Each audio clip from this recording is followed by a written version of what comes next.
What's up guys? Check out this really nice power tool storage rack. This is super convenient to have in your garage just to keep all your tools organized. I love the bottom here. You can put your power tools. You have your power drill, just slides nice and easy in there, even with the battery in there, and just holds nice and firm. I love these shelves. These are metal shelves on here.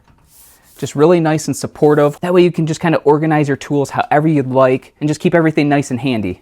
So on the side here, it has a pegboard. It comes with these different accessories. And what's really nice is that you can just kind of hang your tools, or maybe if you have some zip ties or some rope, you could just kind of put it on there.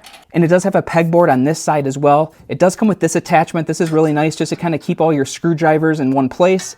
This shelf was really easy to put together and install. It took about 10 minutes just to kind of put all the screws into place. And then you can attach the storage rack to your studs in the wall with the screws that they provide you with. So overall, this is a really nice power tool storage rack to have just to keep all your stuff organized. Whether it's in your garage or in your house, this thing is perfect. So if you're looking for a really nice power tool storage rack, this one right here is a great choice.